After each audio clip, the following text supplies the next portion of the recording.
Well, howdy there, guys. How you doing? My name is Poe, welcome to the channel. Today, we're going to be making a Destiny video on the Crucible changes coming April 12th. Through the BUNGIE livestream today, they gave us lots of footage and information regarding what is going to be changing the way the Crucible plays. So, normally it's this part of the intro where I'm going to be like, hey guys, fasten your seatbelts, it's going to be a bumpy ride. When in reality, you should probably just leave the seatbelt off and get really acquainted with the windshield. Some people are going to be heavily disappointed with what I'm about to share. I do want to go on the record before we go any further. Though, Bungie really did kind of fail with this update overall. They've done very little in terms of tweaking the meta or improving upon the game. We do have a bit of transparency. I want to praise them on the fact that they told us what they're trying to do. They may have missed the mark, they may have failed miserably on executing what they were wanting to do, but nonetheless, they told us what they're trying to do, what they're aiming for, and I applaud that nonetheless. So then, it's just a matter of time until they get it right. So let's hop into the meta, what changes with the guns. We're going to start with everyone's favorite Thorn. Now, it is no surprise to me to realize that they missed the mark on this one big time. And it's because this gun is so rough to work with that they're probably going to have to completely start this gun over from scratch to ever make it work. So, as it previously was, with aggressive ballistics, this gun would hit for 81 headshots and 54 to the body.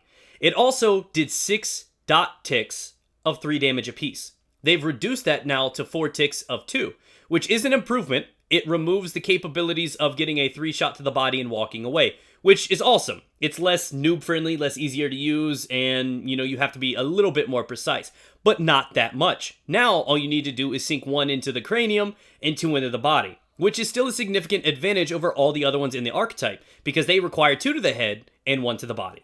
And this is pretty extreme. For a gun in the same type with the same rate of fire to have 1 less precision requirement is significant. And even if they reduce the damage of this gun to 4 ticks of 1, with aggressive ballistics, it's still capable of 1 shot to the head and 2 to the body. That goes to show exactly how much farther they have to nerf this gun before it falls in line with the rest of the guns. Verdict on the Thorn? It's still overpowered. Not as overpowered, but still needs a bit of love before it's where it needs to be. Over to the last word, the other hand cannon of choice. Now this gun is extremely easy to use. It's full auto, and with its incredible rate of fire, you can afford to miss a few shots, making it extremely noob friendly, and in the hands of a veteran player, just a cannon. It's ridiculous. So they decided to nerf the damage to the hipfire capabilities. They found that some of the more skilled players can 2-shot with this. They did not want that to be part of the situation. So this gun is still going to be in about the same tier that it was prior to. It's going to stay in the 3 to 4 shot kill to range. Occasionally you may deal with a 5-shot, but this is not going to impact the performance of the gun. If you love the last word in this meta, you're going to love it after the 12th. Ooh, Shade stepping over to the meta multi-tool, everybody's favorite gun to use right now. It's so versatile, so good in so many ranges and areas. This gun only got changed in one way. It had its secret perk removed. It's been stripped of its high caliber rounds. Many people may not even know that it was built into it, but anytime you have gone up against a Mida multi-tool, you would notice that it makes you flinch far more than most of the other guns in the game do. And this was a tremendous advantage for a gun that already has phenomenal stats for PvP players. So what this is effectively going to do is decrease the value of the Mida, but not a whole lot. Removing high caliber rounds does a few things. It's not really going to change much for the user, but the enemies that you're shooting at are no longer going to flinch like crazy, so they're going to be able to land more shots on you, more accurate shots on you, and that obviously brings down the value of the weapon a little bit. And actually, now that I'm thinking about it, ADT, thank you, I believe that high caliber rounds had some sort of definition on it saying their mass makes the weapon harder to handle, if I can recall that definition, so maybe the gun's even going to be more reliable and stable to use, which technically doesn't hurt it too much. So, I fully expect with the perks on this gun and the fact that it's the only gun in Year 2 as it stands in this archetype, which I consider the best one for scout rifles in the game, period, it still has extreme advantages over the rest of the scout rifle opportunities out there. So, don't see this thing going anywhere, maybe used a little less, but it's still going to be phenomenal nonetheless. Now over to the other overpowered one, the Doctrine of Passing. This thing just melts people. It's so phenomenal, and they addressed that they were nerfing the high rate of fire and low impact auto rifles. Hallelujah. Or at least it would be hallelujah if they actually did it. Upon watching the live stream, even with significant distance in the mix, the doctrine that they were using was still hitting for 16 to the head and 13 to the body, which is exactly what it does right now. I don't know if it's another one of those Bungie, we reduced it by 0.04 or what happened, but the gun in the gameplay demonstration they gave us was hitting just as it does now. So I noticed no difference whatsoever to that. And that's ridiculous because if you followed me up so far, the Mida has barely been changed. The Thorn has barely been changed. The last word has barely been changed. And the Doctrine, well, it hasn't been changed as far as I can tell. So basically the meta you have right now is probably going to be the exact meta you're going to have for the next 5 months until September, which is likely when they're going to attempt to balance Crucible yet again. So expect the last word, Mida, Thorn, and Doctrine of Passing to be the primary weapons that people use inside of Crucible. Now, there is one change that is going to affect the meta, and I think this is a good one. This is progress, and this is what I'm happy about. Auto rifles in the opposite of the Doctrine of Passing. So we're talking like the Regime. We're talking about guns like that have the higher impact and lower rate of fire, are now a damage or two stronger, which means they are more viable with range. So you can now start contesting scout rifles and pulse rifles with auto rifles yet again, which is highly exciting. Not to mention that in the stream, he announced that the Regime specifically can get maxed range with the right perks on the gun. This is highly exciting. I was seeing him shoot medium range shots and hitting for like 31 and stuff. That's great. That's absolutely great news. So all the things that we know right now as the meta, as the best guns in the game are going to stay, but we're also going to have some more options for the medium range engagements with the auto rifles being thrown into the mix now too. So I mean, either way, variety is a good thing. I welcome that. Just be sure that you understand that the meta is most likely going to be exactly the same now as it will be for the next 5 months. So, stepping over to the actual changes that we know about, I'm going to talk about the good and the bad. And believe it or not, there's a lot of good, but the couple little bad things are pretty bad. Not to mention there's things that they didn't even talk about whatsoever. Major problems. So, the good stuff. They mentioned that the Crucible drop rates for legendaries is going to increase. Of course, we don't have a number yet, and we won't until the 12th hits, but we do have something to go on. I believe one of them mumbled something or said something along the lines of it was now going to be the best way to get legendaries, or the fastest, most effective way to get it. Now, I know a lot of PvE guys are not going to be happy to hear this, but more legendaries, nonetheless, even for one side of the player base, is great. That's progress. They also mentioned that Heavy is only going to spawn once per match now at the 5-minute mark, or if you're playing Trials, obviously, at the Heavy round. That has always been there. They've also mentioned that they delayed the rate at which Special spawns. It's going to now start spawning at the 3-minute mark and then every 2 minutes after that to try to limit the amount of Special out there on the map. They've also talked about how they've reduced the actual capacity that you can hold and carry so that there's just less in the reserves for people that like to hoard Special ammo inside of the game. And they have also talked about the fact that Special is now going to be available on spawn yet again. And they noticed that everybody was finding shortcuts and ways around this by killing themselves, building up icebreakers, sidearms, and they caved in. They gave into the community and just brought it right back, which I'm not happy with that because that's not a solution, but I mean, I get why they did it. As for the Warlock changes that they promised us, here's one that's really flipped the community upside down. They did nothing, absolutely nothing to Firebolts for the Sunsinger.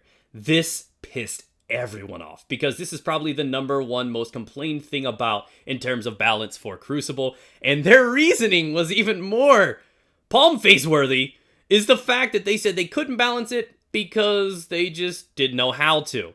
I mean, this was them admitting to incompetence. Completely said, we don't know how to. They admitted that the reason that Firebolts are extremely overpowered is because of Viking Funeral. Let me take you back a few months. If you guys were here for this, there was a Shadow Shot bug. A bug that when somebody had Quiver equipped, they could start exploiting this and infinitely shooting their arrows inside of Crucible, which was obviously a problem. What they did to remedy this was actually disable the Quiver perk. They kept it out of the game for a couple weeks until they could fix it and re-implement it. So why can the solution to Firebolts not be disable Viking Funeral until you can come up with an entirely new perk, or fix it? Now, who am I? It's not like they've ever done something like that before. Really. Next up, we have a little bit of a confirmation on the change to the Storm Trance. We're talking about some of the Stormcaller changes, and for the most part, I don't think they've fluctuated at all on the kit, because the kit's not super strong. It's just the duration of that super can be ridiculous if they stat the character properly. So they talked about how they wanted to reduce the duration of that, and that was something that was necessary. In 6s, the Stormcaller was ridiculous, so they have mentioned that there's a heavier price on holding down the trigger. You can just no longer lightning lawnmower over people, hold the trigger down, and last forever. So I feel like it zaps a little bit of your super energy the longer you hold it. All this is going to do is make people choose the time that they hold it. I think they can still get a lot out of it, and it's still going to be ridiculously strong, but we're going to have to find out when this thing actually drops. Oh, yeah, this one, I'm conflicted with this one, guys. I put this in the good category because if you think about it, this is actually a good change for the game, but it competes with how I like to play the game. So this is why there are so many emotions around this fix. They have nerfed snipers. So they've done this a few different ways. The close quarter scopes, like, what is it, your long view, ambush, and short gaze, have been enhanced in range, so you can't use them in extreme close quarters as efficiently as you used to be able to. They've slightly tweaked the stability, and I believe that's only after the first shot, making it supposedly harder to hit follow-up body shots. And obviously, the ADS time they've impacted. I think it's slightly slower, plus they reduced snapshot down to 20% faster from the 30 that it used to be. Trying to attack specifically the skilled players in the game.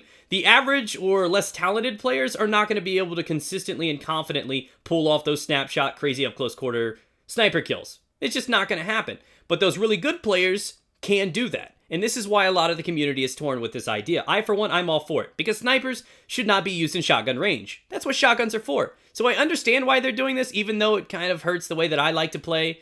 I get it, and I'm behind it 100%.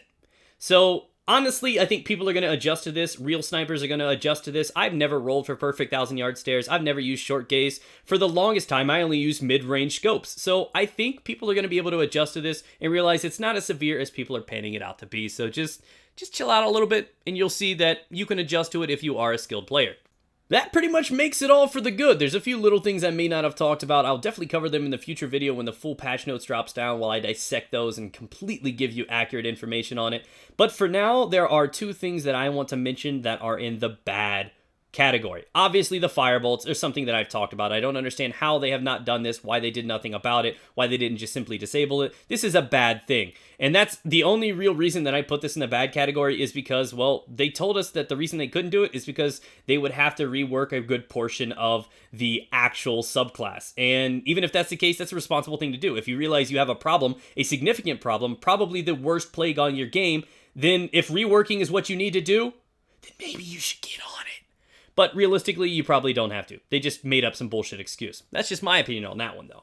The other one is the fusion rifle buff. I don't know if you understand this or not, but fusion rifles right now are absolutely incredible. They are equally as good as shotguns. The only reason shotguns are used more is because of the mobility advantages of this game, because you can shade step and you can knee pads and it just tight built confined maps all play to the strengths of a shotgun in its instant rewards. You don't have to charge up. Despite the charge up not being a very long period of time anyways, that's why shotguns are popular. But just because they sit there and they look at the graphs, they just think that, well, maybe if we make the fusion rifle stronger, people will use more of them. And that's going to happen, but it didn't mean that fusion rifles weren't already strong, because they were phenomenal. You just had to have a little bit of patience and a little bit of finesse when using them, and they were just beastly. Now, they've made them even stronger. They're going to be more reliable in long range. They're going to be more dangerous in long range. It's got a tighter spread, so more frequent one-shot capabilities. I'm not for that. I remember what it was like when the game came out and fusion rifles were just snipers. I am not a big fan of that change. This is a big disappointment to me. But that's about it, guys. So if you guys enjoyed the gameplay, be sure to leave a like, support the channel, subscribe, stay a little while. If there's anything you want to add or just give me your opinion on, feel free to plug that down in the comment section below. But you guys have a good one. I'll see you guys out there.